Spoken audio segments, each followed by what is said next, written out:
Dear Mr. Gandhi, dear Mr. Petroda, dear students, faculty, staff, and friends of the Hertie School, ladies and gentlemen, it is my great honor to welcome Mr. Rahul Gandhi, leader of the opposition in the Lok Sabha, to the Hertie School this afternoon for an exchange with our students. To the Indians in the room, I actually suspect to everybody in the room, Mr. Gandhi needs no introduction. He's been a prominent voice in India's democratic and political life for over 2 decades and stands, like few others, for a secular and democratic India focused on social welfare and inclusive development. Rahul Gandhi was first elected to Lok Sabha in 2004 and has served in multiple terms as Member of Parliament for the Indian National Congress, representing constituencies in Uttar Pradesh.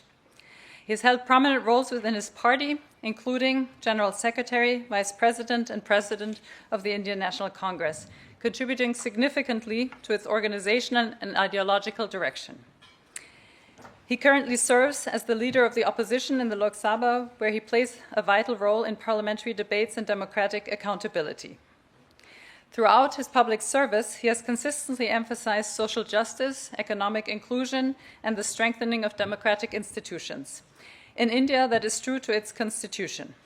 This may not come as a surprise given your family history, but it is worth mentioning in current times where politicians are tempted to redesign political institutions for their own benefit. Trained in different institutions in the United States and at the University of Cambridge, Rahul Gandhi has worked in the private sector in India and the United Kingdom before entering politics. Now, India, we know, is a big and diverse country, and few can claim to know all parts of it well. Yet I would venture to say that you are one of them because you have literally walked across the country by foot, south to north and east to west, in 2 Unite India marches between 2022 and 2024. When you started the first march on the 7th of September 2022, I suspect few believed that you would not see it through to the end. But you walked 3,570 kilometers through 12 states, speaking with thousands of people along the route over a 5-month period. And since you've then gained some practice and you had your walking shoes on, you achieved twice that distance in half of the time, 6,700 kilometers, from January to just March 2024, visiting over 15 states during the second Bharat Jodi Yatra. We are very eager to hear your insights from this unprecedented effort to connect with citizens at the grassroots level. As a university that focuses on good governance, at the Hertie School, we strongly believe in the power of ideas grounded in practice and shared through conversation. Our graduate programs aim to create an environment of learning where theory and practice meet and where we cross boundaries between disciplines and countries. With a student and alumni body representing more than 80 countries, we strive to foster a community in which everybody's insights contribute to the classroom and the broader university experience. The Hertie School is proud to have a vibrant Indian community. Can I hear them? And a strong network of Indian partners developed under the leadership of our managing director, Axel Baish, since 2018. Let me seize this opportunity to thank both Axel Baish and our India representative, Nitish Sikh, for all their work. Our Indian student community is an integral part of our programs, and to date we count approximately 250 Indian students and alumni. One of these alumni, Ahyut Shankar, of our Executive Master of Public Affairs 2022 cohort, deserves a special thank you. Together with his classmates, Diogo C. Lima and Mikhail Jurka, he founded the startup Cities Together and was instrumental in making the connection with Rahul Gandhi and his team that allowed us to program today's event. Let me also thank Michelle Patrick, who I've just seen, for all her support for the day. In the spirit of connecting and learning and of recognizing that listening is a form of leadership in a political world where the greatest threats are growing divisions, please join me in giving a warm round of applause to our distinguished guest speaker, Mr. Rahul Gandhi.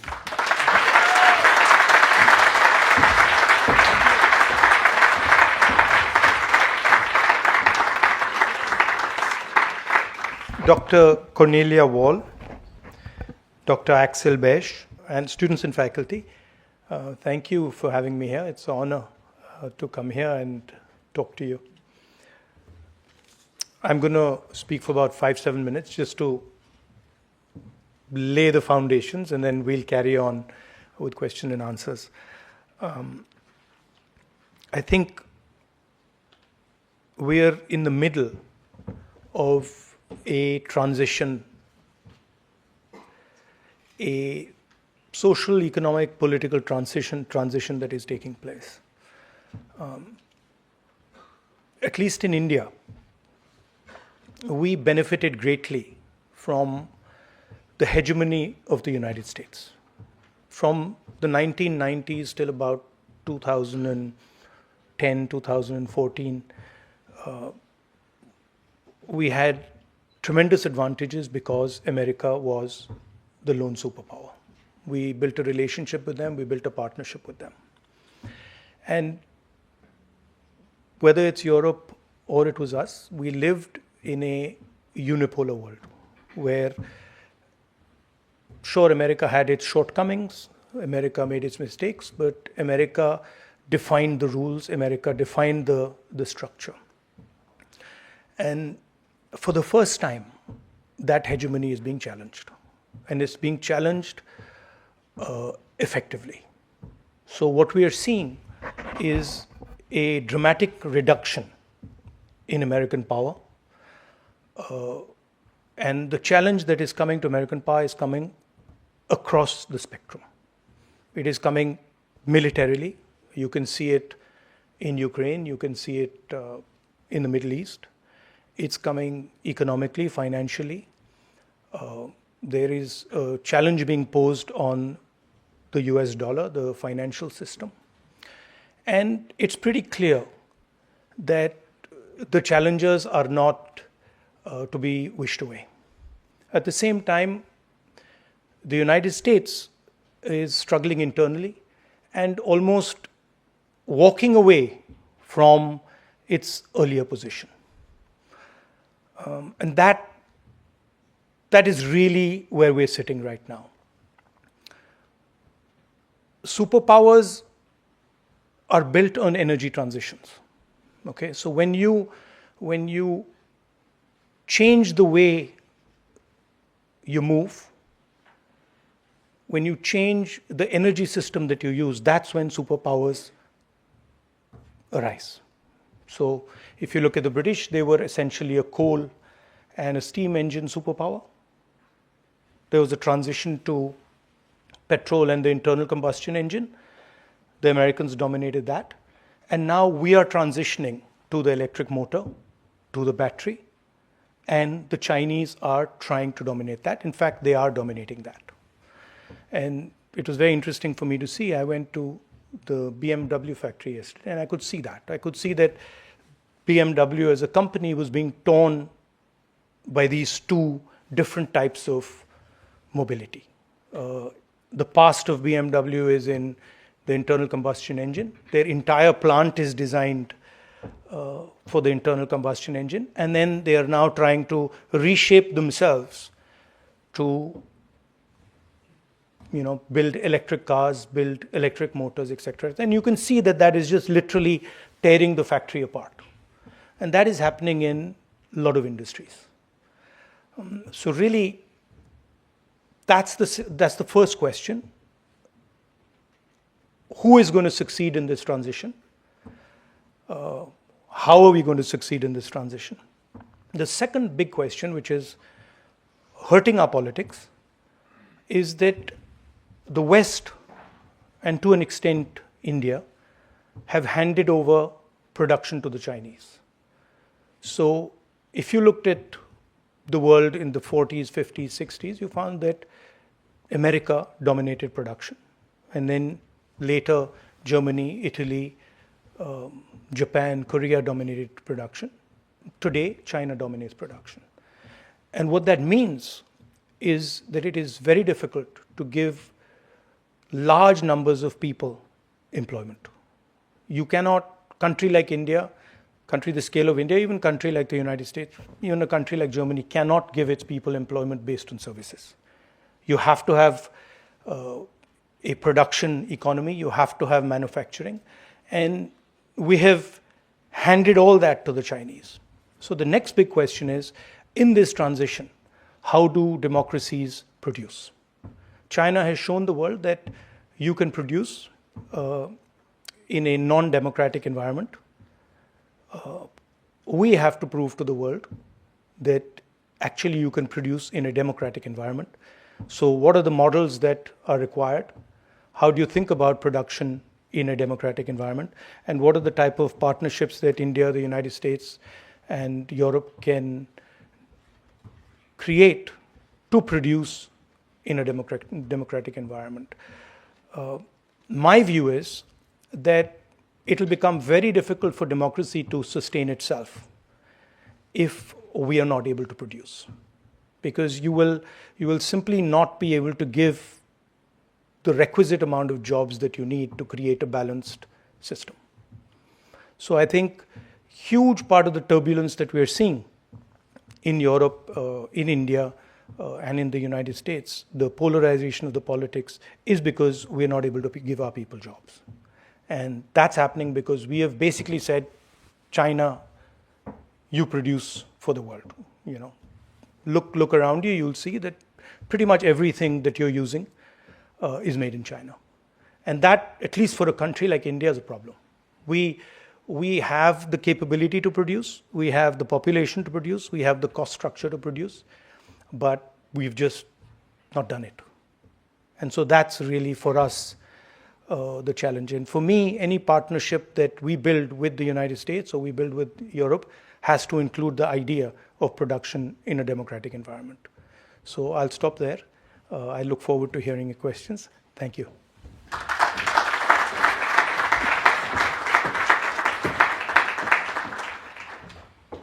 Thank you very much for this thought on the geoeconomic challenges of our times. We can host questions. I don't have an opening question because I actually suspect there is a lot in the room, unless I see no hands, in which case I can fill in questions. But don't be shy. We will maybe collect two to start Check. with. You were first. So there's a microphone coming around, and then we'll move over your second. So first here on the left. Please present yourself and ask your question. Thank you very much, Mr. Gandhi. In fact, just before coming to Hertie, my last assignment was working with the Congress, and it was the Karnataka elections, which the Congress did turn around and emerged victorious. Why do you think you've not been able to replicate that in any of the other states? That is the first question. Second question, I would just keep it very short. If you come to power, how would you create jobs? It's the thing on everybody of our minds. So there are, I mean, we have been able to replicate it. We've won election in Telangana. We've won election in Himachal Pradesh. We've been raising issues as far as the fairness of elections in India is concerned. I've done press conferences where we have clearly shown, without shadow of a doubt, that we won the Haryana election. That we actually don't feel that the Maharashtra election was fair. There is a full-scale assault taking place on the institutional framework of our country. We asked direct questions to the Election Commission. I mean, I don't know if you've seen that press conference. Brazilian woman is voting in Haryana. I mean, is on the voting list 22 times in Haryana. One woman is voting 200 times in one polling booth. And when we're asking these questions to the Election Commission, we're not getting a response. So that's one aspect of it, that we fundamentally believe that there is a problem with the electoral machinery in India. Second thing is that there is a wholesale capture of our institutional framework. When you look at our intelligence agencies, you look at the CBI, you look at the ED, they've been weaponized. Look at the number of cases that the ED and the CBI have against BJP people. You'll find the answer 0, right? And look at the number of cases they have against people who oppose them, and you'll find that pretty much most of them are political cases. And so there is a weaponization of the institutional framework. There's a capture of the institutional framework. If you're a large businessman and you try to support the Congress party, you're threatened, you're the ED, the CBI, these people land up. So there is an atmosphere in India where the institutions are not performing the role that they should be performing. From our perspective, Congress perspective, we helped build the institutional framework. So we never viewed it as our own institutional framework. We viewed it as the institutional framework of the country. That's not how the BJP sees it. The BJP views the institutional framework of India as belonging to them. And so they use it as a tool for building political power. Look at the difference between how much money the BJP has and how much the opposition has. You'll see a ratio, 1:30. How does that happen? I mean, so there is an attack on the democratic system. Now, okay, so then you'll say to us, okay, so what? Well, as the opposition, we have to find ways to counter this. It's not good enough for us to say, there's a problem in the elections. We will deal with it. And we will create a method, a system of opposition resistance that will succeed, right? But we're not fighting the BJP. You have to understand that. We're fighting their capture of the Indian institutional structure, right? And this is not just me speaking. I mean, I travel around the country. This is what everybody says to me, right? The press conference that we did, it was actually information that we got from the ground, from people saying, listen, look, this is what has happened, right? So that's where it comes, that as far as the elections are concerned. On the question of jobs, there is only one way that you can produce jobs at scale for a country like India, and that is manufacturing, right? And what we've done in India and what the BJP has done, they've completely disincentivized manufacturing. When they concentrate power into the hands of, 3 or 4 oligarchs, the Ambanis and Adanis of the world, these are not guys who are interested in manufacturing. If you look at what they do, they're trading companies, they're not producing companies, right? And essentially, most of them are selling Chinese product in India. So what we would do is we would look at, in fact, some of the stuff that we are seeing in Germany, we would look at how to build up small and medium industry. We would look at how to create jobs in agriculture and jobs in the connection between agriculture and the rest of the economy, a cold chain, food processing. And then we would look seriously at manufacturing. And we would realign our GST, for example, which today is completely anti-producer and pro-consumer. We would try and realign some of those structures. You take something like demonetization, right? Demonetization systematically destroyed our small and medium industry, just wiped them out. Because, in fact, demonetization was an attack on their cash flow. So we would look, we think there is a place for large business in India. And we think there is a place for the Ambanis and the Adanis. But we don't think that they should be the only players there, right? We think that there are many other players at all different levels, and those players should be supported. They should be supported financially, they should be supported technologically, they should be supported by governments. And it's not something that hasn't been done before. India has been successful in manufacturing. In fact, when we were in power, manufacturing was approximately 16.5%, 17% of GDP. It's today 12. So we've had a decline in the last 10 years in our manufacturing ability. So that's what we do. Let me get the mic back to the front row, and let's try to see if we can group. So one question per person, but do present yourself. Yeah, thank you. It's on? Yes. Okay. Firstly, Mr. Gandhi, I'd like to thank you for having risen from the ashes. Yours is absolutely no small feat of resurgence. I'd also like to thank you and the Indian National Congress for being the only thing standing between India and a full-blown collapse into a totalitarian regime and an Orwellian reality. In the existing political miasma of disinformation and lies, and every institution once held sacrosanct absolutely jeopardized and plundered, you've chosen to bring a certain truth and a certain basic humane dignity into the fight, into the war, actually. Where does this resilience actually come from? How do you keep walking? How do you keep coming back to this big, incredible idea of India that some of us think has been irredeemably lost? And how do we, who have our own struggles and lives to run, play an active role and support you in this journey of India's rebirth? I'm Aishwarya Sampath. I come from the Dravidian state of Tamil Nadu, which holds the uncontested position of acceding 0 seats to a certain someone who shall not be named. Thank you. Look, there's... Thank you, guys. Thank you. Essential question. If you can hold your answer, I'll add a second one, and then we can take 2. So if you can put the mic down. I saw Druti up in the front. We'll stay here. And then we'll move back. I see everybody. Okay, I'll just sit. Yes, stand up. That's good. That's good. Thank you. Thank you for your speech. And I'm also going to echo something that my other colleagues have shared. In your speech, you mentioned that democracies, that you want to show that democracies can, produce as much as China is right now. But when your democracy itself is under threat, what do you plan to do?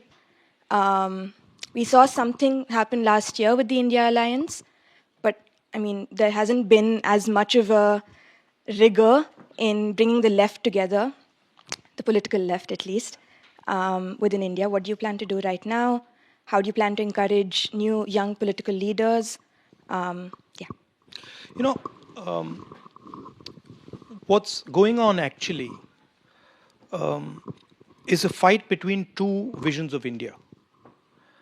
And it's not me who's walking or me who's doing it. There are millions of people in India who have a completely different vision of India than the government of India, than the RSS. And this is not a new thing. This is not something that has started 10 years ago or 15 years ago. There have always been 2 visions of India. There has been, in Indian history, throughout Indian history, the democratic impulse, conversations between people, decisions through consensus, and there has also been the idea of a king, right? And essentially, that's the fight taking place. Are you going to be ruled by one person, by the whims of one person?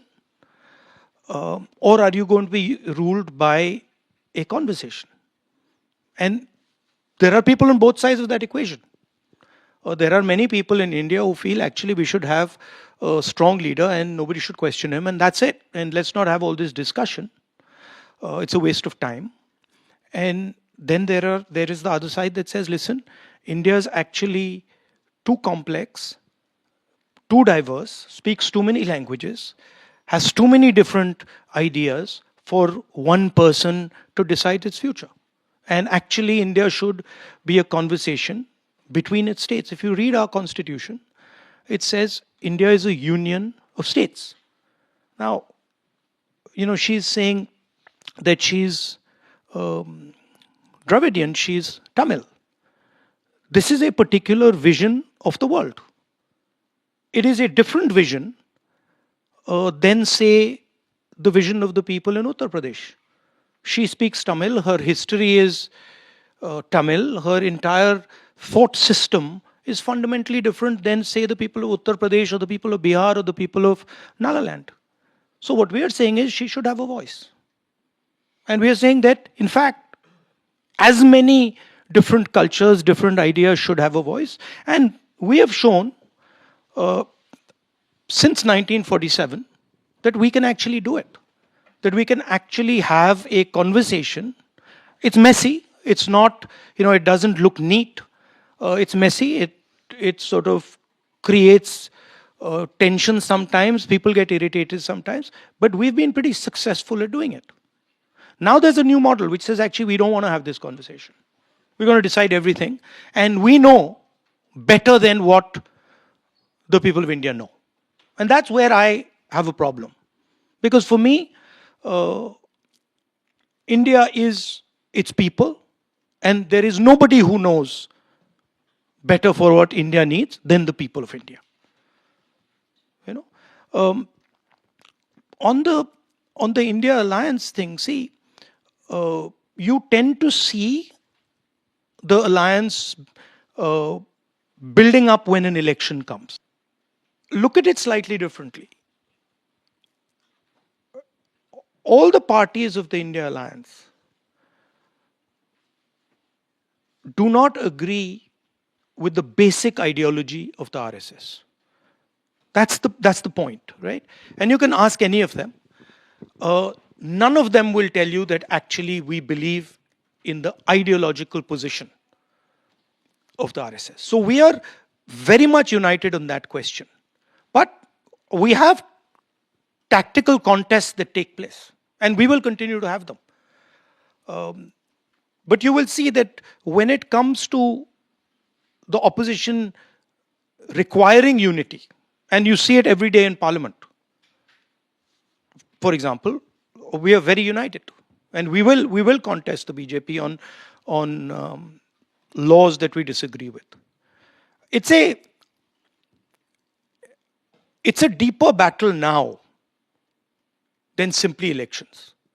Now we are fighting a battle for an alternate vision of India.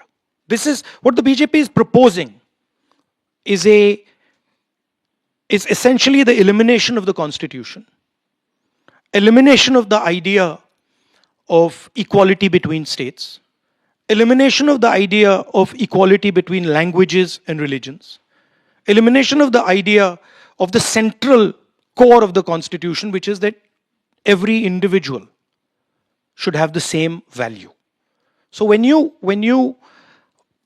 for example we see a BJP leader voting in Uttar Pradesh and then voting again in the Haryana election, what the BJP is saying is this guy is worth two people. Or when you have one woman who votes 200 times in a polling booth in Haryana, what the BJP is saying is this woman has 200 times the value of a normal Indian. That's our problem, right? So even when I talk about the attack on the voting system, the reason they're attacking the voting system is they fundamentally don't believe that every Indian is equal. In their mind, and I've spoken to them, I know them, I talk to them. In their mind, there is no way a Dalit person is the same as an upper caste person. They cannot even they can't even compute that, right? And that's to me the real revolution in India in 1947. That we said that actually every language, every religion, every idea in India is equal. And if you think about it, without dissing the Europeans, no, seriously, sometimes they come to me, and so they are struggling to build an economic union, okay? We built an economic union and a political union in 1947. And we've run it just fine, right? So Indian people do not appreciate what actually India has achieved. To have an economic and political union of 1.4 billion people. That's, imagine, what is it, 3 Europes? It's 3 Europes, right? 4 Europes almost now. So imagine 4 Europes, and we've gone and built an economic and political union based on the constitution. That's the scale of what India has done.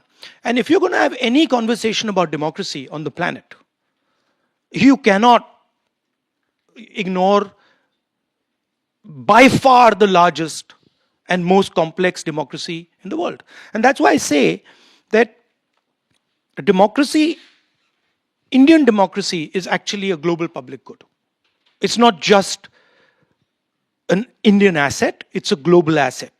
You imagine when I'm talking about attack on the Indian democratic system, I don't say it, but it's actually an attack not just on the Indian democratic system, it's an attack on the global democratic system. Because if you were to remove India as a democracy, if you were to remove 1.5 billion people from the democratic side, that's a huge dent on global democracy. So that's why I say that it's very important for Indian people, especially, to ensure that they protect this really valuable resource. Thank you. And I hear there's hope for the European Union. So the mic is in the front, but we will move all the way to the back afterwards. So 2 questions in a row, maybe 3 actually, because I see that the room is full. Please present yourself and ask your question. Hello, Rahul. I'm Sucharita. And what you are saying is very correct. My question to you is that your family has been, we really owe a lot as Indians to your family. From Nehru ji till your father, Mr. Rajiv Gandhi. And I don't say them late because I believe these people, they never go. They still stay till the human being are there. So my question to you is, so right now we face a problem of EVM. Because EVM is eroding away the very fabric of democracy. What you said is very correct. People are scared to vote because they know that they will not be getting what they are voting. So as a leader and a very good human being, will you be able to completely scrap this EVM and we go back to paper wallets? Well, I've been saying it. I think most opposition people would agree with you. You know, on the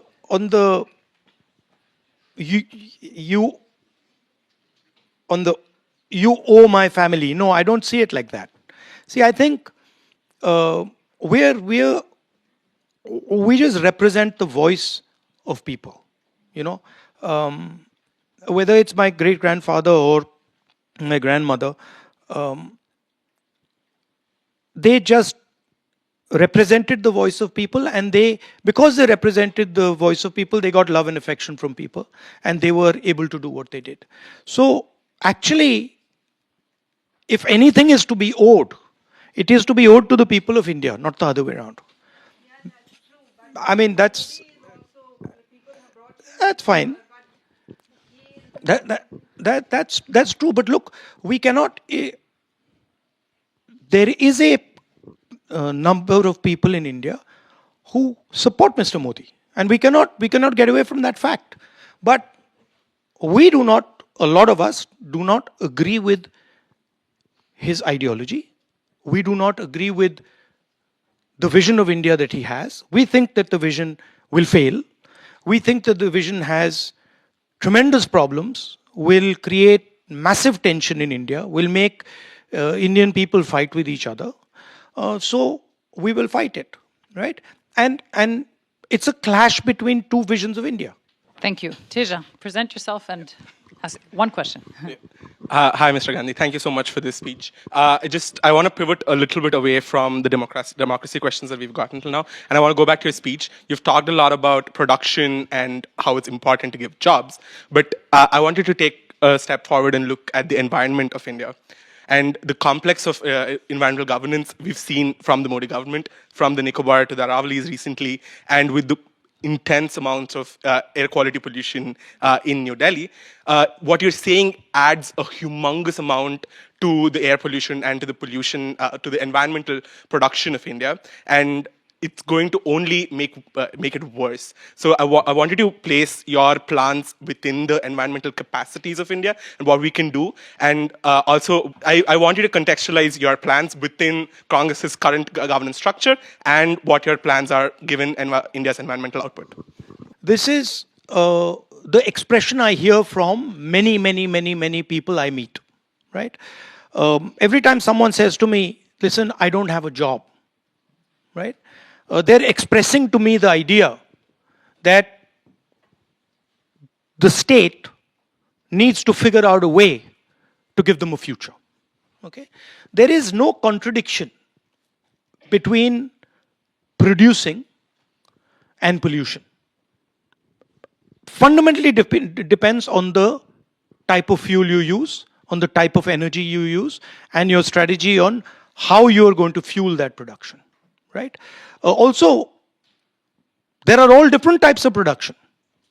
There is agricultural production, there is handicrafts. There's a huge set of different types of activities that you can do and you can choose to do. You can choose to do those which are very, very polluting. You can choose to do those which are not that polluting. If you look at our pollution problem in our cities, right? A lot of these problems can actually be solved with correct government intervention. There's essentially Delhi is being polluted because of industry that is sitting right outside Delhi. You start to regulate that industry, you start to transform the way they work, you'll start improving the pollution in Delhi.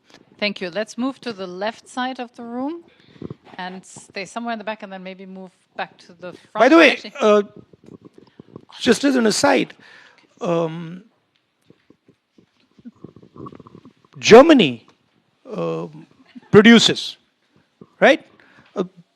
There's a lot of production taking place in Germany, but the air looks pretty clean to me. So, right? So this is the idea that if you produce, you have to, have pollution there. Yes, to an extent it's true, but there are many things that you can do to ensure that you're producing and damaging the environment less. I'm not very good at grouping questions, but let's try again. One short question, present yourself, and then we'll take one from the very left end of my side. Thank you for being here. I'm David. I come from a region that had a painful coal exit in Germany in the 70s. And you talk a lot about energy transition. So my question is, how do you navigate the dialogue around climate change? We have the historical responsibility that lies with Europe and the US, but that moral superiority stands vis-a-vis very practical considerations of we need to get places in terms of climate mitigation, right? So how do you navigate that conversation in a place where people have really different things at the top of their mind in terms of their income that's more important, and then you have all of these coal regions where those are the bedrocks of the income. So how do you navigate that conversation in your country? Yes. For a country like India, it's not an easy conversation, but the difference between a country like Germany and India is that there's a huge amount of infrastructure that we are going to be building in the future. And you have already built most of your infrastructure, right? So we can view green energy as a strategic advantage. We can think about green energy as building a strategic advantage for us. And we can think about using green energy for all the infrastructure that we are going to build in the future, right? And we have scale. So a lot of, if we use green energy to build our infrastructure, we build other capabilities that we can give to other people, right? So I don't view the idea of energy transition as a non-strategic thing. You can actually gain a huge strategic advantage by making this transition fast, right? Look at what China has done in electric vehicles, okay? They have, using a different form of mobility, they are now having a huge competitive advantage, right? I mean, you can see what the European and the auto industry is faced with, because they have decided to move, right? So for countries like ours, where we have a lot of infrastructure to build and we have large scale, we can actually do quite interesting things that transform the way energy is used. Thank you. Over on this side. Hello. Hi, I'm Nima. I'm a Herty alumni, and I'm from your neighboring country, Nepal. So my question to you is you've got a new government, we see. Yeah, interim government, and we are going into election soon. So my question... How's that going?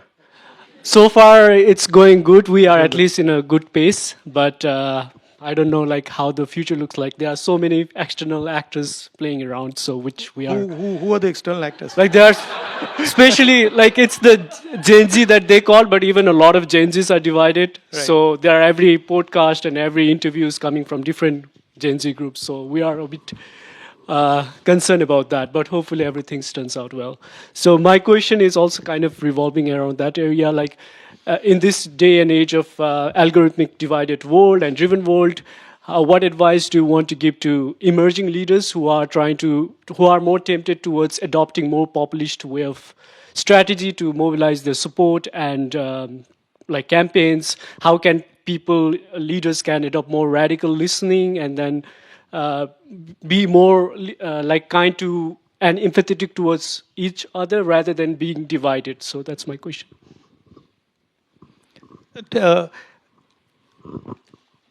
What's your time frame? Yeah, what's your time? Like, what time frame are you thinking about? Like, are you thinking about a 3-year time frame? Or are you thinking about a 6-year time frame? Or are you thinking about a 20-year time frame? Because the answer would be different. I would say long term. Long term. Then, if you're not in a hurry, this is a problem. When a lot of guys come like this, and they don't actually understand, not you, but they don't actually understand what it takes to do politics. Okay? It's not a fun thing. It really isn't a fun thing. Okay? So, the short-term guys will come in and say, I want to do this. They'll identify a problem. Maybe they'll say, I want to be a member of parliament. And then they will go in and they will work on becoming a member of parliament. Right? So that's what I mean when I say short term. Now, that's a totally different idea. And you can do that. And a lot of people do that, right? That's somehow for me that wasn't interesting. So then there's another system. And the other system is you go into yourself and you say, okay, what is the thing that I will defend? No matter what happens. The one thing or the two things that I will defend. And then you defend those things, whatever it is. Now, what happens in that system is it looks like you're going nowhere for a long time. And people will say, this guy's crazy, normally. But after some time, you start to get traction. So it's like, you know how compounding works? You know how compounding works? It's like that. So when you start compounding, you can't really see anything. And then you're like, this doesn't work, this doesn't work, this doesn't work. And then suddenly, the thing starts to move. So, I had a thing in my mind when I was your age, which was that, can you actually do politics by being truthful? Like, everybody told me you can't. Everybody says, listen, if you're truthful, forget it. And then I realized it's actually the people who are doing the short-term game who are thinking that. Because if you're playing the 5-year game or the 6-year game, then yes. If you're truthful to somebody and he's going to decide whether you're MP or not, you're not becoming MP, right? But if you're thinking longer term, then the truthful stuff becomes gold. Then it really starts to work. So there are these two types of politicians. One who compounds trust. And it's quite fascinating what starts to happen when you do it seriously. It's actually mind-blowing. Right? It takes a long time, And people think you're crazy. People really think this guy is nuts. But after some time, the thing starts to work. Like I'll go to restaurants and people I don't know will say to me, we love you. Just like that. Right? And I discovered this. I'm still answering your question, by the way. And I discovered this, which is that I used to start the thing as a politician, or maybe when you're doing public policy, you enter the room and you say, I know what has to be done. Right? And actually, that's completely the wrong thing.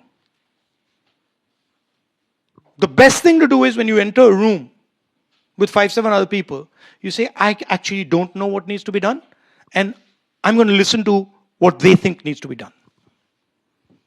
And so you move from this thing of talking to yourself and building a little theory of the world in your mind and then trying to run it, to suddenly going quiet and listening to what is this guy now going to say. And then suddenly you start to see that, wow, I had no idea the level of understanding this farmer has. No idea. I mean, like now, I go to a farmer, I just shut up. I don't even talk. Because he's a master of his trade. And anything I tell him about what he does is actually meaningless. So to me, it becomes, once you say, okay, listen, I'm going to go down the trust route, then the next automatic step has to be, I'm going to go down the listening route. Because if I'm going to build trust with Sam and I don't listen to him, that's not happening.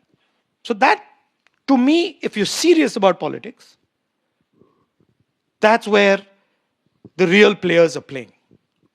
If you're not serious, then do the 5-year thing, 7-year thing, 10-year thing. Maybe you'll succeed, maybe you'll burn out, but you won't enjoy yourself. Okay. Hi, Rahulji. My name is Gayatri Shezwar, and I come from the state of Maharashtra, which has a rich history of resistance and currently a lot of anger with the way the state politics has been butchered. But since we are talking about learning to listen in a noisy world, in this time of total ideological and institutional capture by the ruling government, are we already beyond the point of no return when it comes to listening in the context of democracy and democratic processes?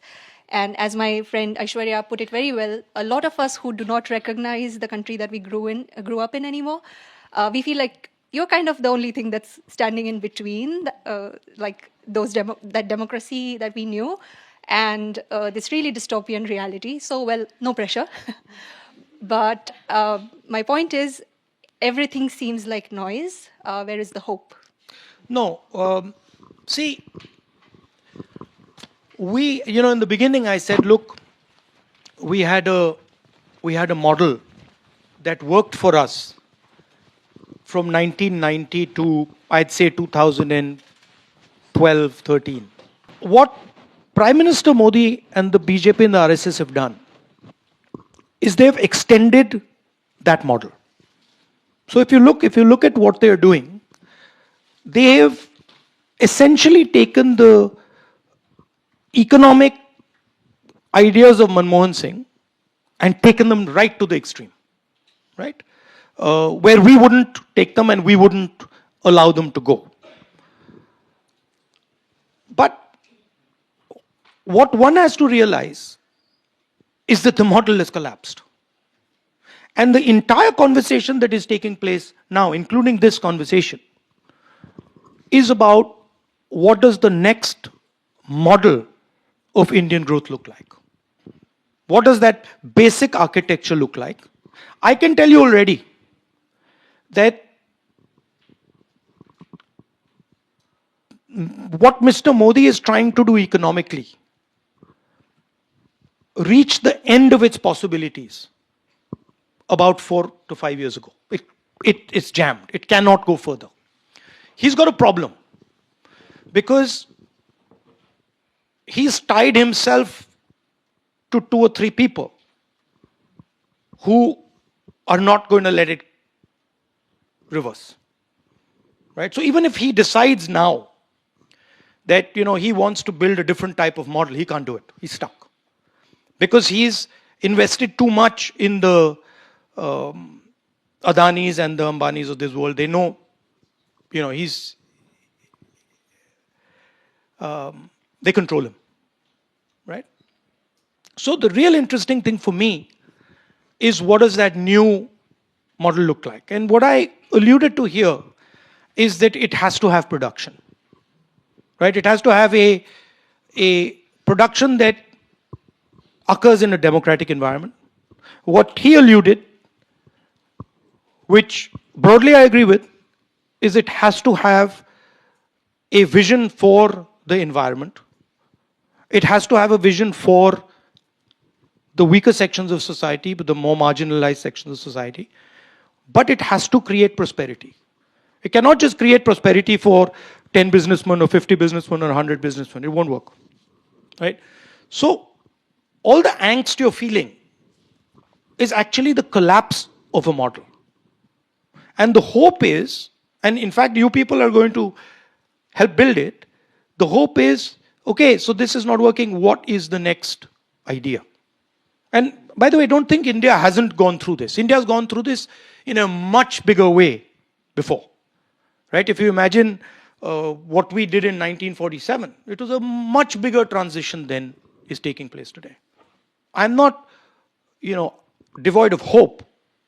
I'm actually quite excited about what this thing looks like 5 years, 10 years into the future. And I'm interested in understanding what the different stakeholders feel about it. Right? So I'm interested in understanding what students feel about where our education system should go. So you shouldn't, and you come from the state. From the state where the core of the resistance to the RSS idea comes. So you are right there, You're where the battlefield is. So the mic is over here. We'll take one more and then two questions in the middle, because we also have to watch time. Go ahead. May I use my mic runner privileges to plug in a question of my own, if that's okay? Hello, Mr. Gandhi. Thank you for being here today. My name is Michelle. I'm an MPP student. A lot of us here have worked in the policy environment in India. And it's very frustrating when good research, policy analysis, strategies are in the system, but they're put on the back burner because they're not about issues that are electoral agenda issues, but still very important. Press freedom, women's representation in politics, LGBTQ rights, climate is one of them. So as future policymakers and as citizens, my question is, do we just have to make peace with the fact that these issues will forever be back burner issues, and perhaps if there is space in the agenda, they might feature? No, you'd be surprised at the amount of room that exists in our system for non-central issues. But you have to know how to drive them, right? So, for example, there are many such issues that can be driven very easily through Parliament if you get the right set of people interested in the issue, right? You can't ignore the democratic process. So you can't say that, listen, peripheral issues are going to be the center. They never. But you can be sensitive to peripheral issues, and you can have a mindset where you say, okay, this is not a central issue, but we'll make it important. For example, in an issue that comes to mind is the tiger. Non-central issue, right? But became a very important issue because of how you framed it, right? So framing is very important, right? How you think about putting it across, how you think about framing it, how you're positioning the issue, that is what allows peripheral issues to become central. Hi, my name is Ace Chowdhury. My dad is an immigrant from India. My mom's parents are Pakistani, and she was born and raised in Bangladesh and also immigrated to the States. My question for you is maybe changing the tone a little bit, but my question is, India has a growing defense dependence on Israel, as they are the largest importer of Israeli weapons. Nearly 40% of Israeli surveillance technologies and arms are bought by India. I know you're saying superpowers are dwindling, militarily, societally, and economically. How do you view the future risks of deepening this relationship with Israel while India seeks to position itself with autonomy as an independent global power? No, we buy weapons. Thank you. We buy weapons from a number of people. Yes, we buy weapons from Israel. We buy weapons from the Russians. We buy weapons from the Americans. We buy them from the French. And in a complex environment, we have to defend ourselves. We are trying to become self-sufficient in that space. There's a long distance to go, but we can't get away from the fact that we need to buy weapons from the best possible supplier, right? We're not going to buy second-rate weapons. We're going to buy the best weapons that we need. But on the matter of Israel, I think what Hamas did was absolutely wrong. But I think what Israel has done to the people of Gaza is absolutely wrong as well. And I think the bombing of women and children simply should not happen. So I think that is something that I feel strongly about. And I think responsible people should think about that, should think about what has happened. Two final questions. Michelle has the mic, you have the mic, and then one bit more to the front, somebody else has to grab it. If we can group them, if you hold your answer to the question, we have a little bit more time. So go ahead, please, present yourself. Thank you. Maximilian von Lahr, I'm the co-founder of the Indo-German Young Leaders Forum, an NGO we founded 10 years ago to bring India and Germany more closely together. Basically, a very long-run initiative, so I connected closely to what you said. If you want proper results, they will be 10, 20, 30 years down the line. So my question for you is not political, but really targeting the leaders that we are all achieving or trying to be at some point. So is there, with all the experience you had in meeting leaders around the globe, is there any advice that you could give German young leaders learning from India or from Indian leadership experiences and the other way around? Thank you. The visual representation of a leader. If I ask you, can you visually, imagine a leader with people? What you see is a guy walking in front and a whole bunch of people walking behind, right? Right? My visual representation is walking behind them. So I really liked a Taoist quote I read once, which I don't remember the exact quote, but basically it says that nobody hears or sees the work of a leader. And once it's done, they think they did it themselves. Right? So to me, a leader's much more about connection, about empathy, about listening, than about getting people to follow you. The following happens as a result of the listening and the empathy. And the following is almost a byproduct.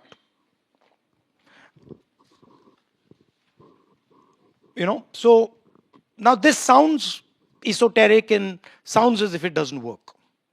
But it does. I do it all the time. I'll tell you, before I went walking, and actually I didn't walk 8,000 kilometers, it's wrong. I walked 4,000 kilometers from north to south, but then the one that went from east to west was a little bit of walking, but a lot of car. So you're giving me credit for something I didn't do. So I walked 4,000 from the southernmost tip to the northernmost tip. And I realized two things in that walk. The first one was that as a politician, I didn't even know how to listen to people.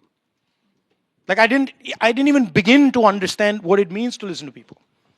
Because I was always ready to, you're a politician, you want to tell people what you think. You already assume that I know better and I'm going to tell you what to think. This is the model. It's a model of all modern politicians.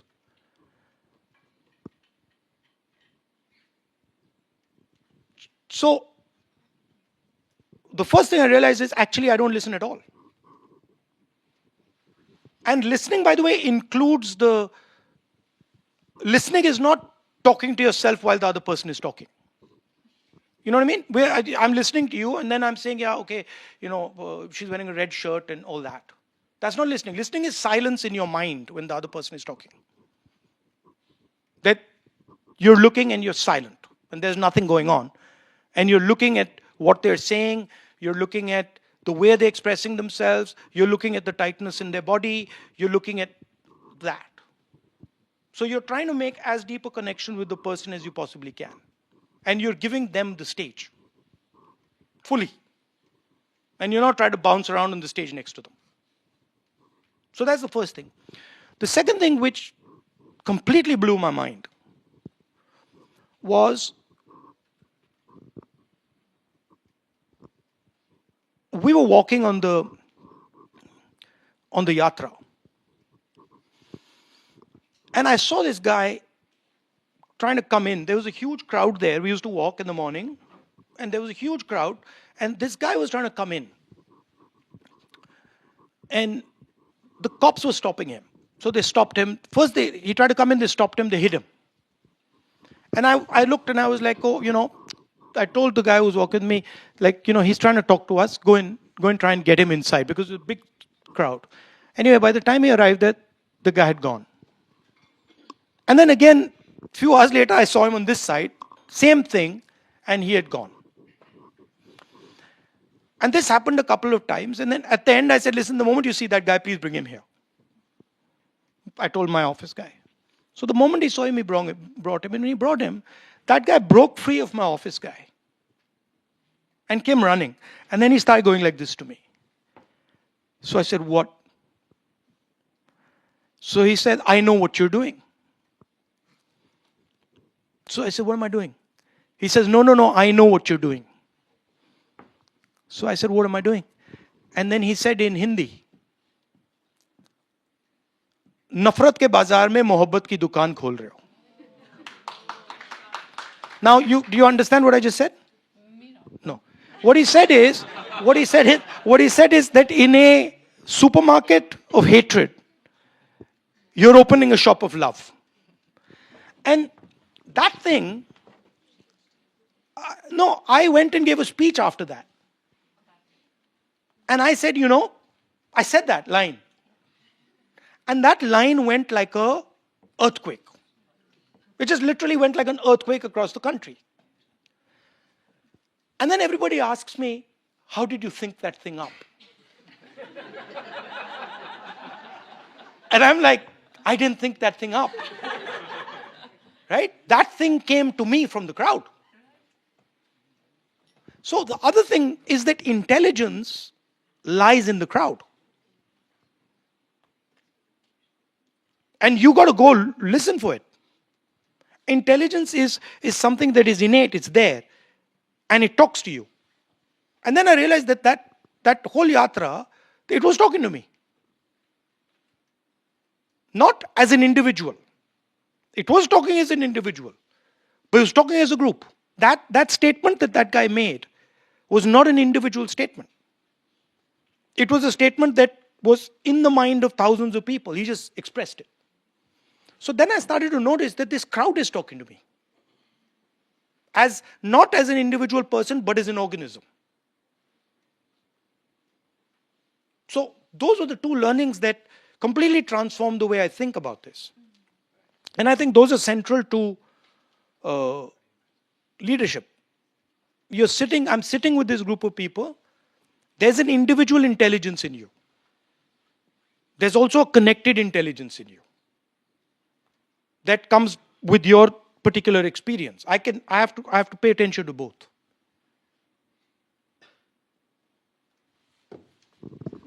So thank you for all these answers. I saw Mujahid Sheikh had his hand up, and I would love to give you a lightning round question if it's very short and it can be answered with one sentence. If not, I'll have you walk up. But if you can, go ahead with the very final question. I'll be very quick. So thank you very much. I think we're all very impressed, and thank you for showing up today and giving us the opportunity to listen to you. I wish you taught the policy process course to our students instead of me. So maybe at some point that happens. And I don't say this often, but my dad was a rickshaw driver in India, so I've broken that socioeconomic barrier to be here in Germany today as a professor at this place. But there are many like me in India who are unable to do that, especially from the community I come from, which is the Muslim minority in India. I want to know what your vision is for them going forward, because I haven't really heard of that today in your talk. So if in a sentence you can say that. For me, every single Indian, regardless of religion, language, what his father does, should have the freedom to have a vision of his own life and should be able to express that vision and act on that vision. I don't separate people in quadrants of language, religion, in my mind. And I don't like the idea that anybody should be scared in India. This disturbs me. So when the minority community feels scared in India, or the Dalit community feels scared in India, or the tribal community feels scared in India, or a woman who's walking outside at nights feels scared in India, I don't like that. And so for me, that is something that needs to be worked on. And that is something, to me, that is a vision of India where there is harmony and everybody can express themselves. You have a particular religious predisposition, somebody else has another one, there's no conflict between them, right? If you go to the root of all religions, you'll find they're saying very similar things, right? So to me, I value harmony, I value connection, I value respect, and I think an India that gives its people, all its people, respect, connection, is the India that I would look forward to, Now that's a closing word if I've ever heard one. So thank you very much, Mr. Gandhi.